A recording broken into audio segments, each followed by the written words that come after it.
kick it off. Perfect. Thanks. Thanks for the good reminder. We are so thankful for you guys to come here. This is such an exciting topic. Kind of one of the first things that's new to AIAS, so we're so happy to have our lovely panelists and speakers here. So we love to welcome the Naval Facilities Engineering Command from the Northwest. We have our three amazing speakers, starting with Alex Yang, Rachel, and Madeline. Alex is going to lead us through a presentation, and then we're going to do some Q&A panels with Rachel and Madeline, and then open it up for discussion. Again, thanks so much for coming in, and we'll be moderating the chat and whoever is coming in. So we'll let you guys know how it's going, and I'll hand it over to Alex. Thank you, Nicole. Can you hear me okay? Good? Okay, perfect. All right, thank you, Nicole, for the introduction, and thank you, AIAS, for hosting us and giving us a platform today to engage with all of you. Well, good morning, everyone, and thank you for joining us today to learn about what it's like to work as an architect for the federal government. Now a little bit about our presenters today.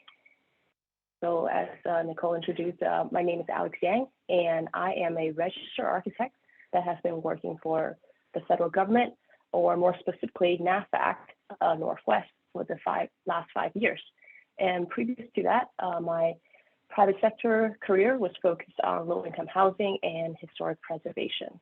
And now I'll hand it over to our second presenter. Hi, I'm Madeline. I graduated from the University of Oregon with a Bachelor of Architecture, and I have been working at NAFVAC ever since for the last 2 years. Hi, my name is Rachel Madriga. I graduated from Washington University in St. Louis with a Master's of Architecture, Master's of Urban Design, and Master's of Construction Management. Along with Madeline, I've been working with NAVFAC Northwest. All right, thank you, Rachel and Madeline. I'm actually going to stop my video just to kind of save on bandwidth for a second here. I'll pop back up at the panel. Right. Okay, so before I jump into the rest of our content, I do want to preface that even though all of the federal agencies operate under the same big federal government umbrella, there are often policies, guidelines, or programs that are agency specific. So meaning that sometimes employment details or benefits will vary slightly from agency to agency, or even between different regional offices. So the same thing applies to some of the information that I'll be sharing today. So some of them will be only applicable to NAVFAC, or sometimes even just to NAVFAC Northwest office. So please do know that it's very important to verify the agency's programs and benefits when you start engaging them for employment. All right, so now let's get started with an introduction about our employer.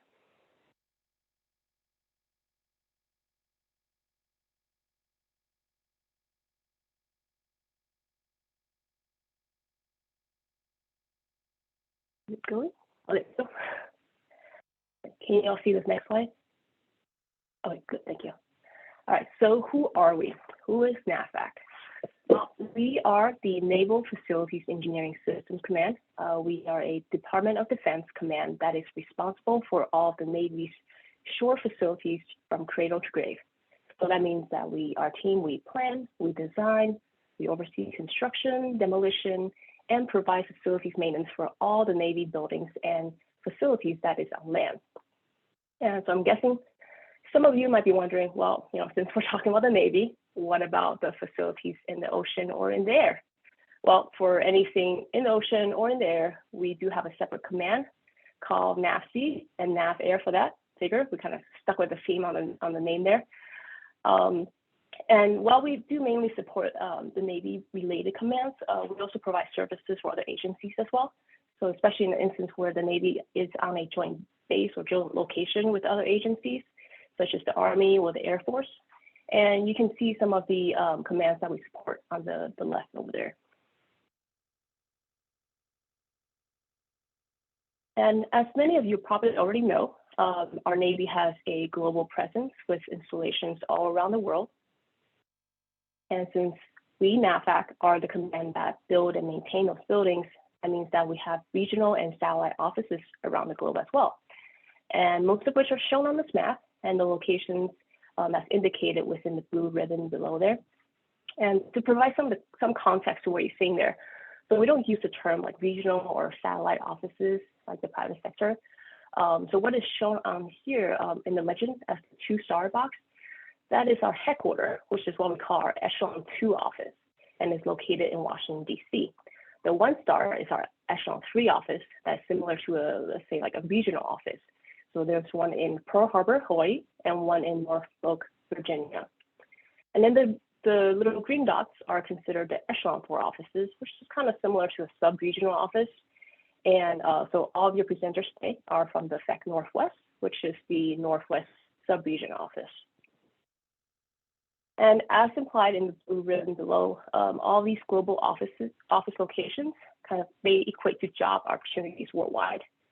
Generally, if you're already a NAVFAC employee, it's much easier to get into a similar position in another office, provided that they have an opening. For our overseas positions, there's a prerequisite that you do have to work in our continental US office for at least a year prior to applying for anything overseas. And these overseas positions are 3-year term positions with a possibility for extension of up to 5 years. So we pay for your move there and provide stipends for housing, amongst other additional benefits, such as like a bigger leave accrual cap. And also the continental US office that you're transferring from is also required by law to provide you a similar position upon your return from overseas. So meaning that when you come back, you'll have a similar position waiting for you. And application for overseas position is actually quite popular within our office. So as of last year, I think about 25% of our work group either have worked or is working in an overseas position. And I generally hear really great things about it.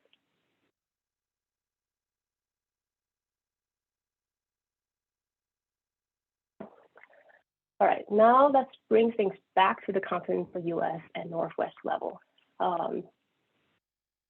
So the different sub-regional offices, like NAVFAC Northwest, like us, we have our own area of responsibility. So if you look at the map at the lower right-hand corner, it is an illustration of how the states are broken up and assigned to the different sub-regional offices.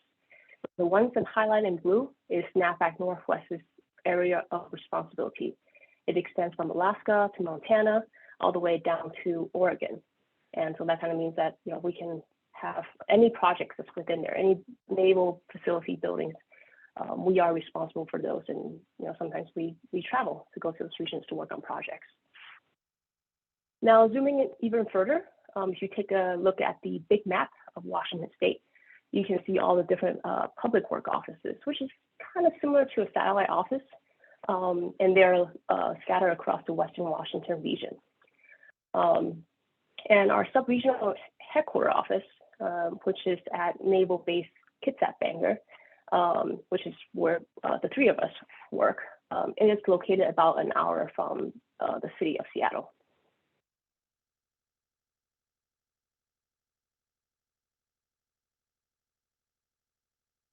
So now a little bit about our team makeup. So despite being a part of the military command, much of our workforce comprises of civilian employees, and which is indicated by the graph at the lower left corner. Our immediate engineering and architectural design office comprises of all civilian employees, with some having prior military experience. So in case you're wondering if you need to enlist in the armed forces to work for us, the answer is no. And here, the other graphs illustrate the demographic makeup, such as age, gender, race, and education level of our workforce. And it should also be noted that our workforce consists of not just engineers and architects, but also folks from various other industries, such as the industrial trades, administration, IT, and much more. Another thing to note is that the service type data that's on the lower left-hand corner there is drawn from the whole NAVFAC enterprise, while the rest are from the rest of the demographic information are from NAVFAC Northwest only. So you can kind of expect the numbers to flex a bit from our different regional offices. So within our command, we do recognize the importance of diversity and understand that we need to always be looking to improve and create an environment that promotes diversity, equity, and inclusion, which is why in recent years we created a command diversity outreach committee, and which Rachel is going to speak a little bit more about later. And we also recently hired a diversity, equity, and inclusion director to help steer our command in that direction.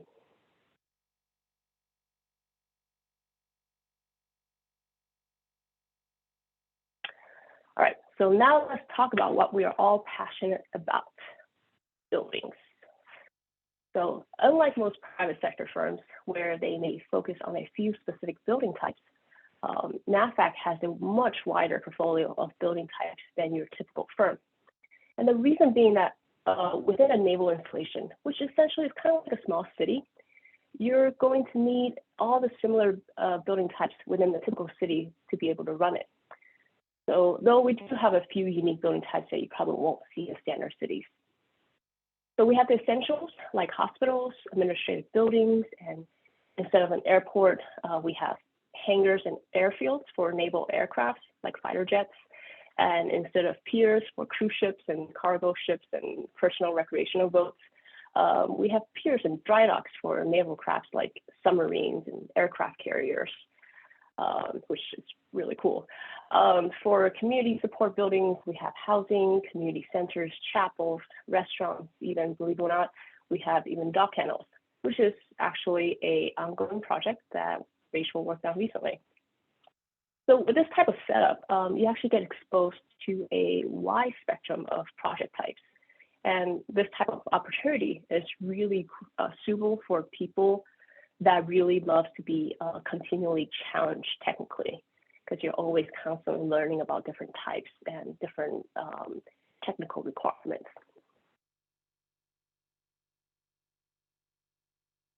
Now, continuing on with the small city analogy from before, so it takes quite a diverse group of professions to build and run a city, and that is reflected in our career path opportunities as well.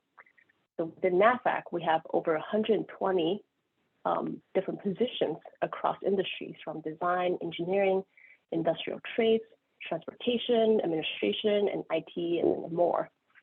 And this wide variety of career opportunities is similar for many other federal agencies as well. On the slide here, what it's showing is a list of some of the design and engineering positions available within NAVFAC. And one of the great things about working within an environment with diverse and related opportunities is that it offers our staff the opportunity to transition to different career fields without ever having to change employers. And we also do provide some support for certificates, trainings, and even academic degree to help them achieve that transition. So I know like within our region, we have had a few architects that start off their career as architects and later transition over to a planner or construction manager position because they felt that suited them better. So the takeaway from this slide is that if you discover a role that's not right for you, you can always find the right fit within the same agency or within other federal agencies as well.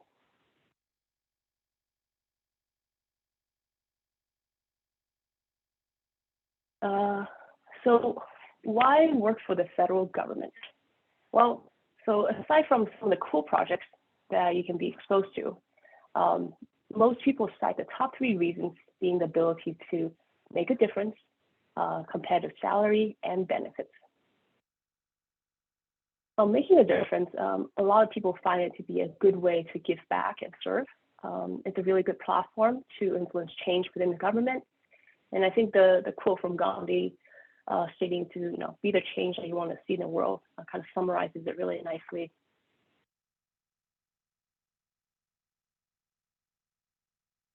And also before I go into the next slide and dive in on salary and benefits, I also want to point out the link at the bottom, which is the link to the Office of Personnel Management, or OPM for short. So from there, you can find out more information on salary and benefits or general HR information for federal work from there.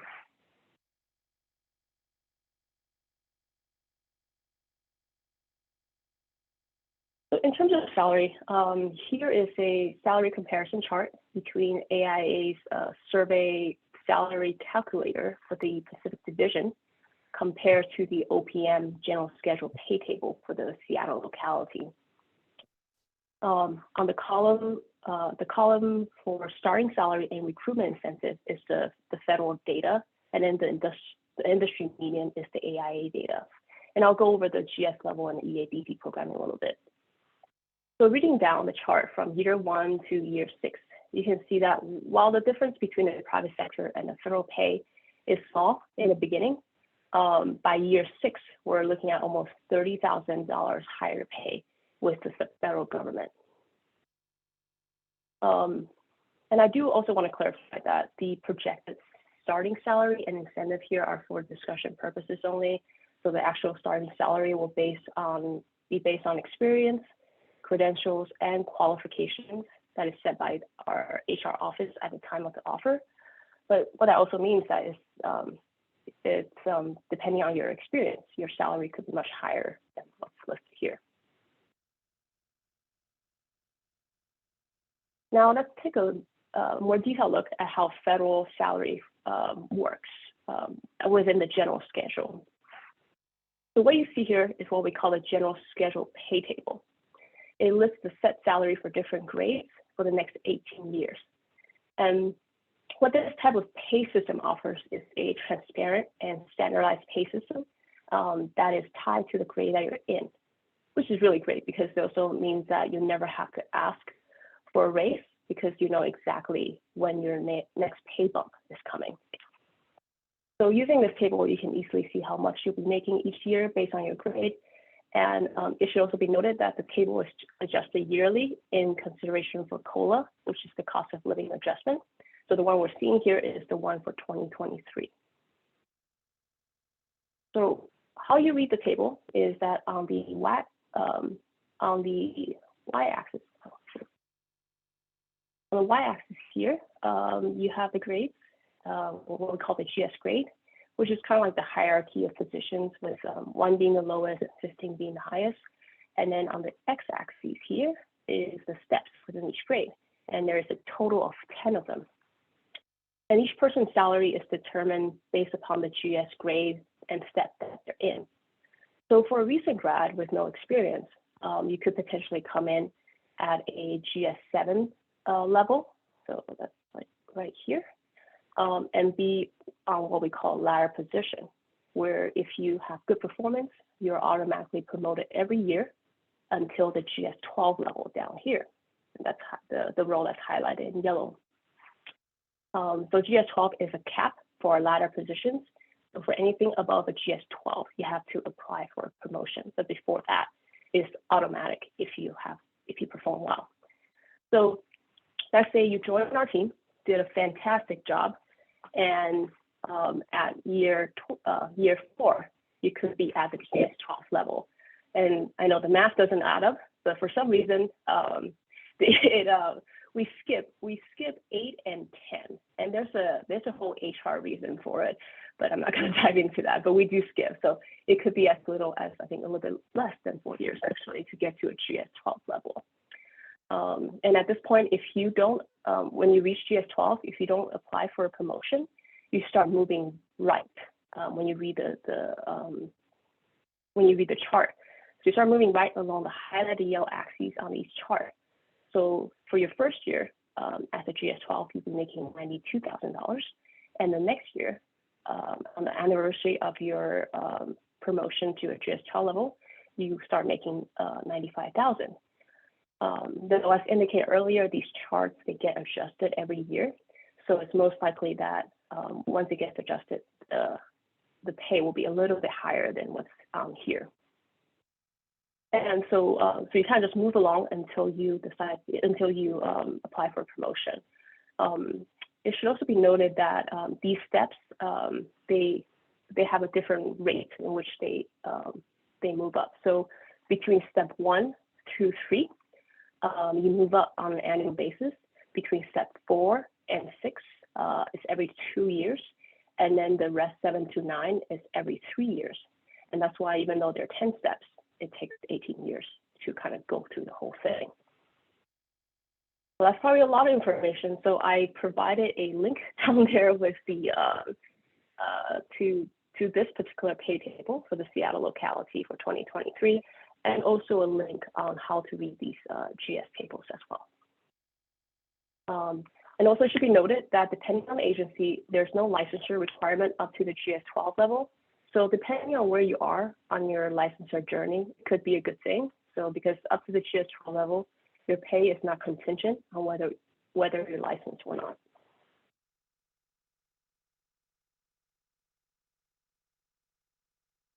All right, so now let's talk benefits. So the benefits listed here, with the exception of the last icon group, they're all pretty consistent across federal agencies. And you'll see those on the OPM websites as well. So the first icon group, you have the 3 tiers. You have the leaves. So you have, for annual leave, we have 3 different tiers. So 13 days for any service less than 3 years, 20 days for anything less than 15 years, and then 26 days for any leave of over 15 years. And we also observe all the federal holidays, and there's 13 paid sick leave days per year. On the second icon, so we do offer pension, Social Security, and we also have a really good 401k program called TSP, and I think it's offered, with the exception of a few agencies. I believe most federal agencies participate in TSP or a variation of it. And so part of the program is that the government will match your contribution dollar to dollar for the first 3% and 50 cents on the dollar for the next 2%. So when people come on board, I always tell them at least put in enough money so you can get that free money, the matching contribution. All right, moving on to the third icon group. So we do offer a wide variety of health, dental, and vision plans for a fairly good rate. Depending on kind of where you worked before, my previous employer only had one choice for us. So when I came into the government, it was essentially, a lot of choices. So which can be really good if you want a lot more choices. Right, let's see. And then moving on to the fourth icon group.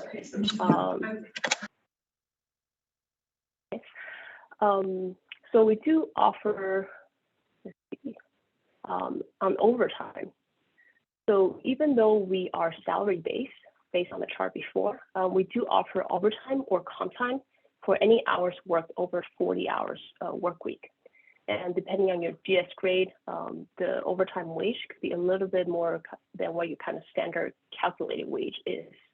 So it's not like a time and a half, kind of in some of the private sector firms. You kind of get paid similar to what you get paid on your normal hours. Let's see.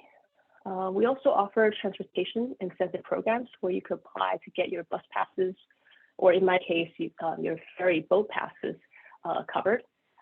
You also have free access to recreational facilities on the installation. So you can go to the gyms on the installation for free. And I believe you can even take some of the classes in the gym for free. And there are also other facilities where you can get recreational rentals at a much lower rate, and also our movie theaters on base is also at a much lower rate, even the popcorn. So you get to take advantage of all these, all these kind of recreational facilities. And we also used to give free vouchers for everyone that comes on board. They get a free movie pass as well. So that's pretty nice. Alternative work schedule is very widely practiced in our office. I would say almost 90% of our office is on what is called a 459 schedule, where you get 1 day off every other week. So you work an 8-9 hour days and 1 8-hour day. And because it's a standard practice in our office, it's really a norm. So you don't kind of feel like you're the odd one out and need to kind of, be forced to come in on your day off. And it's really an unwritten rule that you just don't schedule any important meetings on Fridays, because generally that's when half of the office will be gone. And work-life balance. So speaking from my own experience, I think in the federal government, specifically NAVFAC, we have a much better work-life balance compared to the private sector. 60-hour work week is really not a norm here.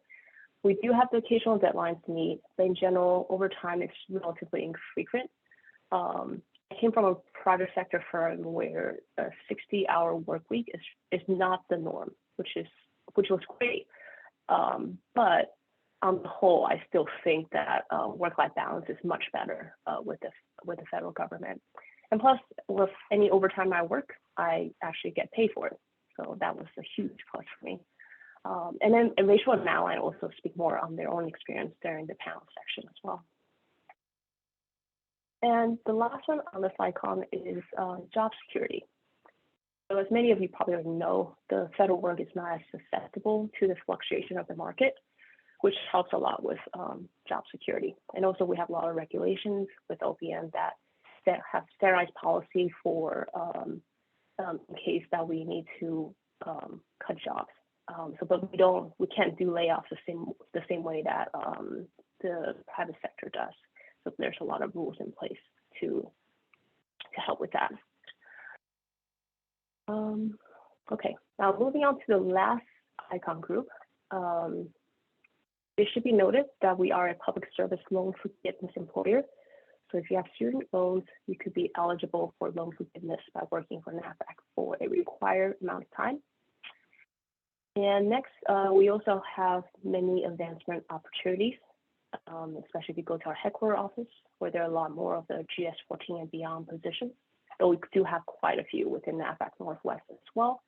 And as indicated in our previous slide, about 24% of our workforce are part of the baby boomer generation, where they are already or may be eligible for retirement in the next decade. So there will also be a lot more senior positions that will start opening up during that time as well, or have already opened up. And depending on yearly funding availability, we also offer licensure testing reimbursement for every test that you pass. And lastly, NAVFAC and also many other federal agencies, we offer many different types of development and leadership development programs. And some of them are agency specific or could be open to many agencies. So within NAVFAC alone, we have 3 different types of leadership development programs, and they're each spanning from 1 to 3 years.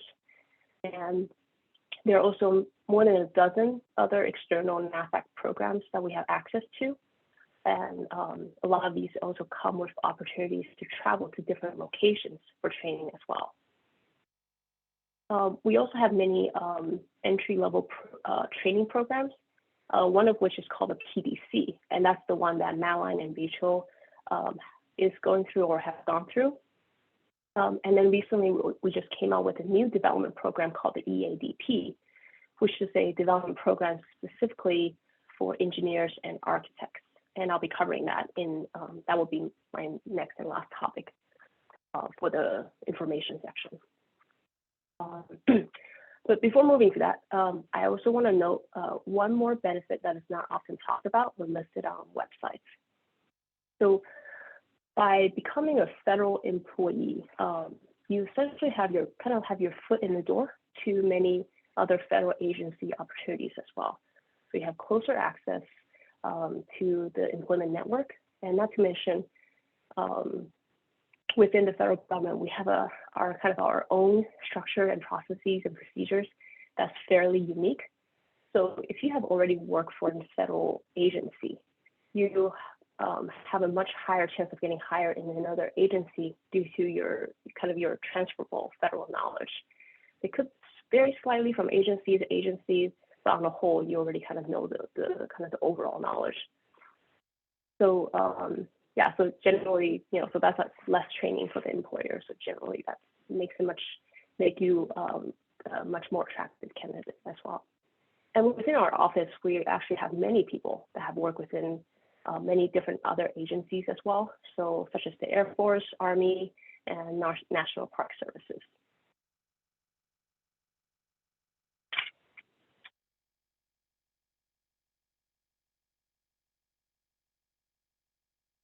So as I mentioned, NAVFAC recently kicked off a new structured development program targeting engineers and architects. It's called the EADP, which stands for Engineer Architect Associate Development Program.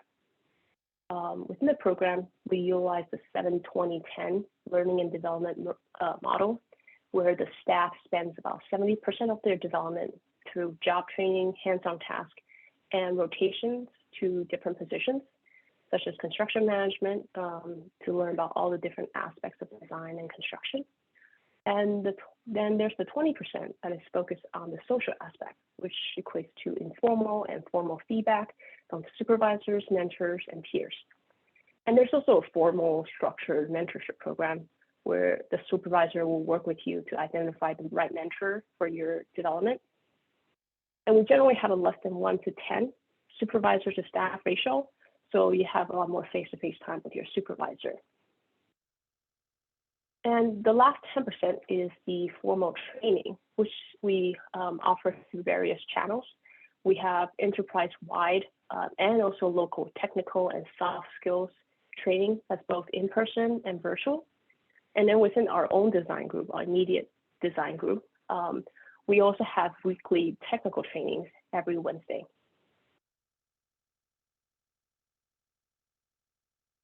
And this is an illustration of the program progression. So there are 2 phases to the program. Phase 1, that's in blue on the left, is the student term program, which is similar to a summer internship program for students about 2 years prior to the academic graduation. Upon enrollment, they come on board as a term employee for 2 summers. And upon graduation, if they meet all the conversion requirements, then they'll be converted to a full-time permanent position to phase 2 of the program, which is the orange just on the right. So this is the setup is really great for people that want to plan ahead and have a career waiting for them prior to graduation. However, the program, the blue portion, phase 1, is currently still under development, but should and hopefully go live within the next few months. But the phase 2 portion is already live. So, if people are interested, do apply. And also, it should be noted that we are open to partnership with schools for academic credits. Currently, we're working with our local schools, such as University of Washington and WSU, on that partnership. And on phase 2, the portion orange, it's the recent grad program, and it's listed as a 4-year program. But the duration is going to vary depending on your experience level and your performance through the program. So the first 1.5 years will be spent with our design group, where you'll be involved in hands-on training for design and design management. And on your second half of the second year, you move on to a 6-month rotation with the construction office. And then there's optional rotations that you can kind of discuss with your supervisor on whether you want to go on. And then after the rotation, you come back and continue with your design education up until year 4, or in some cases, year 6. And you graduate from the program. And upon graduation, you should be ready to prep for your licensure exam and be a full performance design staff. And in terms of skill set requirements for both programs, they're definitely their employment requirements, employment conditions that's required. But in terms of skill sets, it's more so a soft requirement. So for skill sets for the student program, we're looking for folks that will at least have a basic understanding of architectural design, that they can read plans and sections. We'll expect at that point, let's say if they're in college by after their sophomore year, they should be almost complete with their general studies. So at that point, they're starting their like architectural specific education. So we'll imagine that they will have some basic knowledge on architecture. And if they have some drafting software knowledge for CAD or Revit, even better. For recent grads, we're looking for people that have a solid understanding of architectural design and can navigate between different drawing views with ease. And also Revit knowledge is preferred, but not required. We have programs, and also we have an enterprise account with CAD Learning, where they have actually on-demand webinars that can also help you train you on the program as well. But so just to reiterate, the program duration will vary depending on your education level and experience level. So if you have a master's degree and 2 years of working experience, you may come in at year 4 and only have to participate in the program for 2 years. Right. So hopefully by now you're thinking to yourself, where do I sign up? So here are 3 locations in which you can search for opportunities. The first one is USA Job, is the website that consists of federal position listings, and you can apply for the positions right there on the website. And just recently, I think earlier this year, there's now a separate news section on USA Job that's specifically for internship, if that's what you're looking for specifically. I've also included a link for their help center, which consists of a lot of really good material to help guide you through the application process. And I also suggest folks to look through the section prior to application, just because the federal job application process can sometimes be a little bit difficult to navigate. There's a lot of like lingos in there that just wouldn't make a lot of sense. So the help center will have information that can kind of help you navigate through all that. So on the second group is the to attend job fairs and go to federal agency booths. And so a lot of times the folks there may have direct contacts that you can speak to or apply for the job from, which is really a lot better. I think I would really recommend if you can go to job fairs instead. It's much better, because depending on the agency and what position you're applying for, you may be able to apply with an actual hiring manager as opposed to application through the USA Job website, because usually the hiring manager might be able to help you out more with the application process. And lastly, many agencies also list their vacancies on their own websites, and sometimes they might even precede the listings on what's in the USA Job. So, and sometimes they might even have points of contacts that you can reach out to for application. So that's also a really great source to go to. So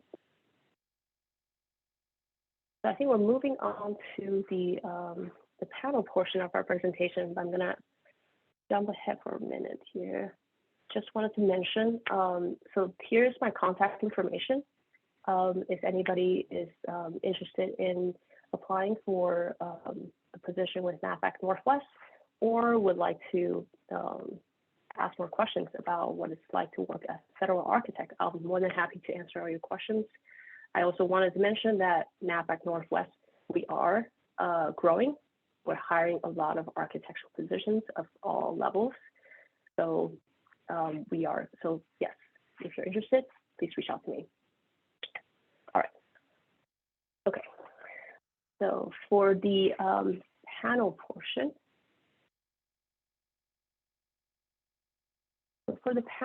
of our presentation, we've have a few pre-prepared questions. for Rachel and Madeline. And so I'm going to go through them and have them answer it. And then afterwards, we'll open it up for the audience for any open Q&A. All right. So first question is PDC program. Can you both speak a little bit about your experience with the program and what are some of the rotations that you have done? Yeah, so what's great about being part of a program like this is that it really sets recent grads to become successful federal employees by offering things like technical and soft skill workshops directed towards us.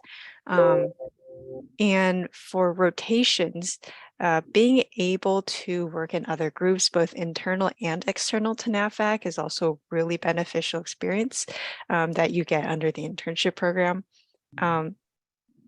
I recently completed an external rotation with the Army Corps of Engineers in their Seattle District Office Architecture Group, and I really enjoyed being able to see how another federal organization works and picking up new ways of approaching similar tasks and challenges. So I will pass on to Rachel, who can speak more on internal rotations. Thanks, Madeline. Hi, everyone. My name's Rachel. Recently, I just graduated the PDC PDC program in March, but I was able to complete 2 rotations internally at NAVFAC Northwest. One was a construction manager position, and the other was operations, which was more on the military side. They were both really interesting and super informative to my current position as in the architecture team. Construction management, I really like to see how the design plays out all the way to, the built work and that whole process with the Navy. So that was really cool. And how our department interacts with the construction management department. So it was really nice to see that dynamic. The other rotation I did was operations. It was more on the military side, but it was interacting with different offices, different levels, headquarters, Hawaii, and just different regions of the Navy. And it was at a bigger scale compared to my everyday work or with the other rotation that I did. So it was just really different between all the departments, but it was a great way to interact with people and groups and network in a way where it will help you later on in your role. So that was a really big takeaway from any rotation. And I'm really thankful I was able to do it with the program.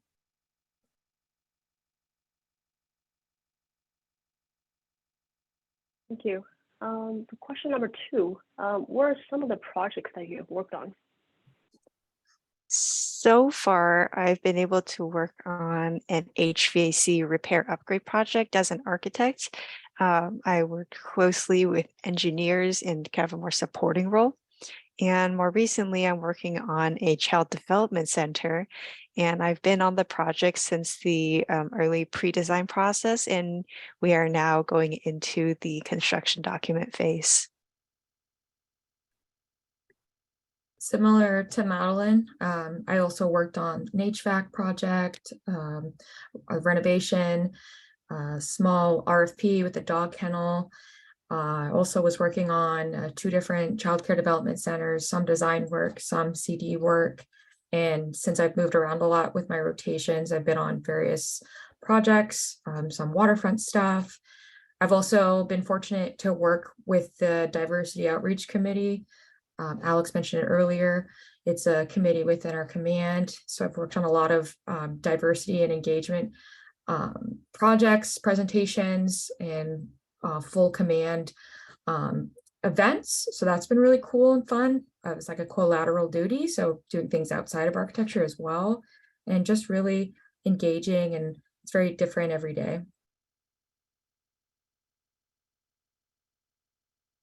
Thank you. Question number 3, what is the office culture and the work-life balance like? Because the design and engineer group is fairly small, you get the benefits of really getting to know and frequently work with your colleagues while getting many of the perks that you would normally get in like a big international firm, like the breadth and variety of the projects that you get to work on. And designers can also see projects through from pre-design all the way through issuing contract documents. So I found that to be especially beneficial as I've been working on my AXP hours for architecture licensure, because you won't be stuck only working on red lines for construction documents, for example. Yeah, the office culture is kind of the best of both worlds. Similar to what Madeline said, we have a wide variety of projects, but also we have the resources of the Navy. So we have a pretty large amount of money to work with, but we have a small office feel and it's very personable. And not only is it kind of a small office feel, you still have other offices to interact with, other departments. The architecture team interacts very closely with the engineers, which I found super unique with NAVFAC. You're directly working with them. They are your peers. It's not just like a small studio as a traditional architecture firm. You have like our architecture group, but you also have planning. You also have each engineers, and you're always, working with each other. So that's always nice. And you have this command or office that you're working with, but we have the resources of the base too, and the Navy as a whole, and also region. So you really just have all these opportunities and things you can do. So if you don't see something that you currently like, or maybe you're interested in one particular thing, the Navy probably offers that benefit, and you just have to find the resource. So there's always lots of things to do. Lots of fun events. They're just scheduled in different parts of the base, and yeah, it's pretty, endless.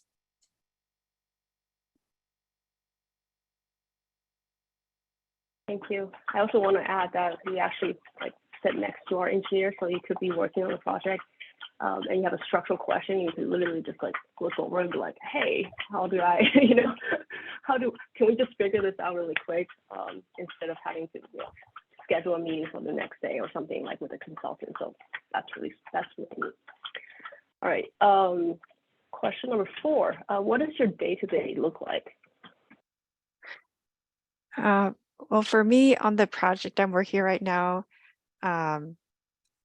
like Rachel and Alex touched on just now, I not only get to talk to project team members in the architecture group, but I also get to talk to project members in different disciplines like structural, mechanical, electrical as colleagues rather than just consultants we hire for projects.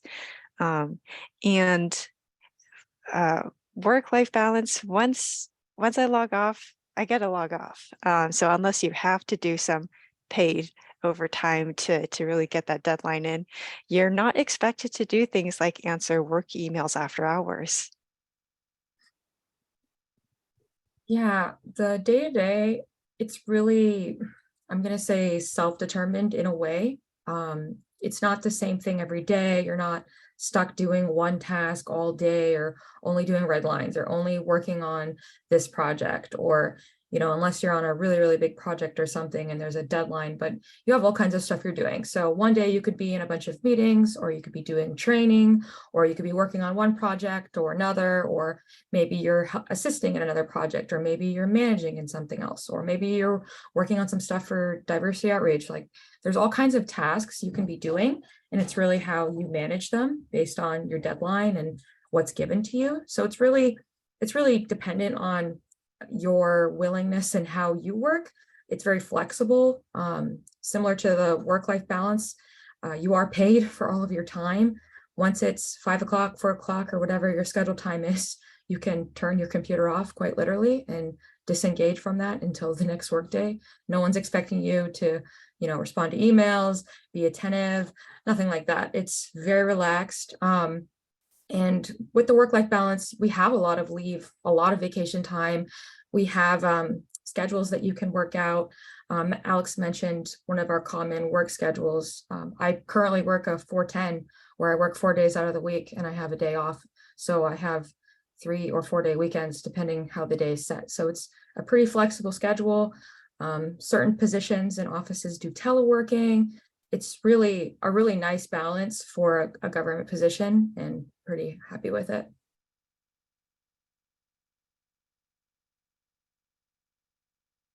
Last question. What are some of the challenges you face?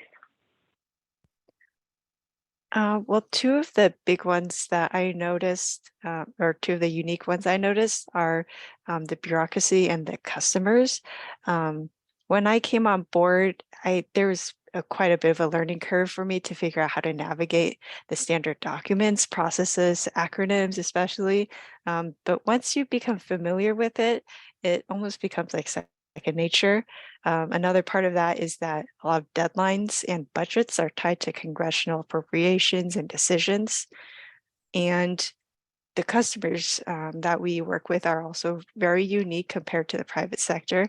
Military customers especially tend to have very different communication methods and goals than what you would work with outside. Yeah, I think I agree with a lot that Madeline just said. The lingo and acronyms is a little bit overwhelming at first, but everyone's always learning and it's an ongoing thing. So once you kind of get over that a little bit, but you're not expected to know everything about the military by any means. I think one challenge that I particularly can think about is, or maybe more of just an overall thing, is like a lot of offices that I've either worked in or been exposed to, you're always going to face certain challenges. But a difference that I noticed with this office is if you had a certain concern or something you were struggling with, or maybe you'd like to see differently, management and upper leadership really do listen to you. If you bring that to their attention, they take it very seriously, and they'll at least try to come up with a solution, find ways to improve it, or be willing to listen. And if you had solutions as well, that's something I haven't really seen in other firms. You really have a personal connection with your supervisor, and upward, if you're willing to engage in that. And I haven't really seen that before. So it's really nice because you do feel heard and you do feel like you're important instead of just viewed as maybe working all the time or a specific role. People really do value what you have to say, and leadership is pretty receptive.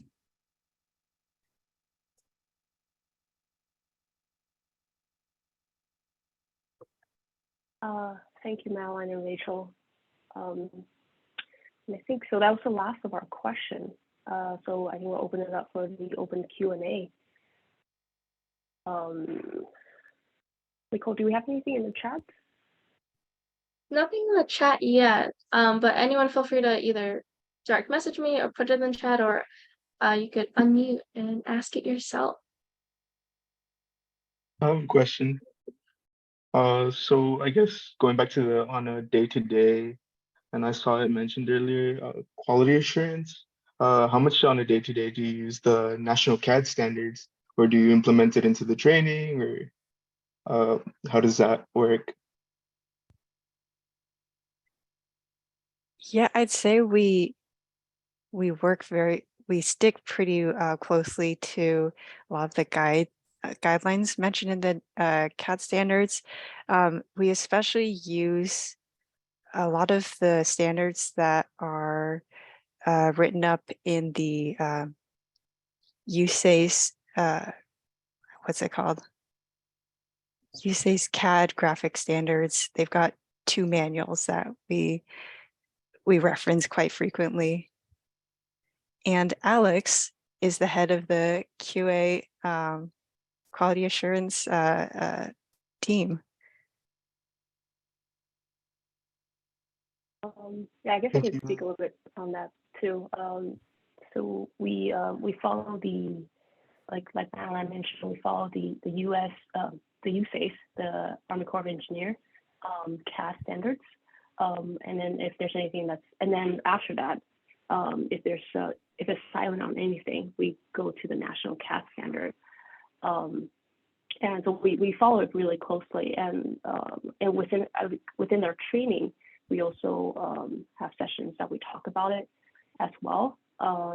We also, in terms of our training for like Revit and CAD, we have a monthly Revit training and also a weekly Q&A session that's scheduled where people can just come in and ask questions that they have on CAD and Revit. But also, a lot of people also just, message me ad hoc and say, hey, I'm stuck on this, help me. And it will help to resolve it as soon as possible too. Rachel, did you have anything as well? Add? Oh, I was just going to add, so we have standards we follow, and we have a lot of the UFCs, United what are they? I can't remember the acronyms. Not United. Facilities criteria. Yeah, so, you know, you have codes, we have standards, and then the military has their own version of it, whether Alex was mentioning we use USACE, which is Army Corps of Engineers, and sometimes we have stuff with the Navy specific. You know, it's project dependent or depending what it is, but just as Alex was saying, we mainly follow the one from Army, and it's all very clearly written out in a very long document, but a lot of people, we all talk to each other, and yeah, it's a learning thing every day for everybody. Thank you. I think there's a question in the chat. Do you work in one office or many offices? Do you have a lot of resources in your facility, such as research, materials room, collaboration space, etc.?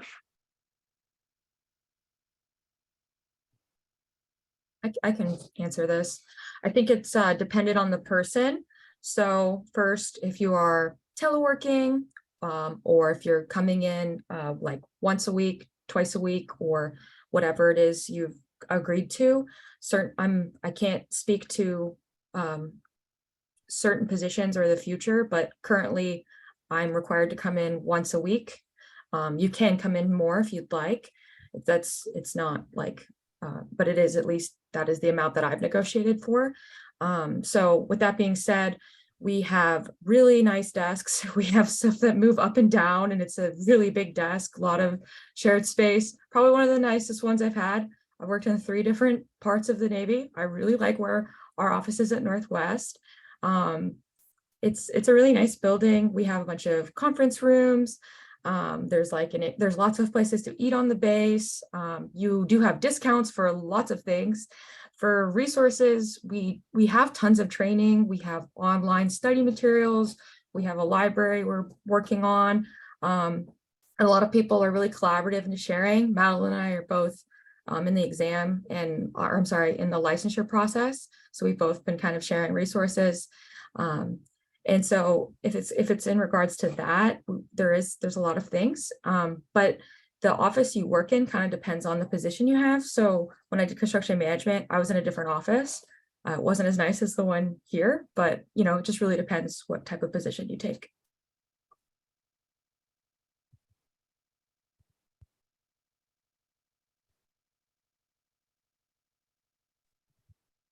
Lovely. And then another question that we have is, what skill sets or software is most likely to be required to work within the team on any projects?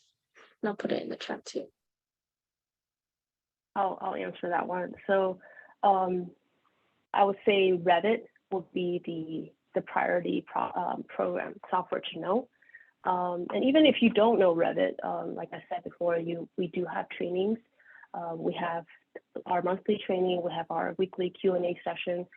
We also have the enterprise-wide outline on-demand webinar sessions that you can kind of go. It's kind of cool because you can customize like what your goals are, and then they have like different videos that you can follow to kind of get you to where you want to go. And occasionally, if there's a need for it, we have also in the past brought in private sector professionals that are Revit, professional Revit trainers to come in and actually do like a condensed training for the team as well. We do have some projects that are, they're parts of the offices that works on smaller projects that still utilizes CAD. So that is also a good skill to have, but at the same time, we also still have those resources that can help you train on the CAD skills as well. And I guess Bluebeam will be a good one to know as well. That is also the PDF software that we're using.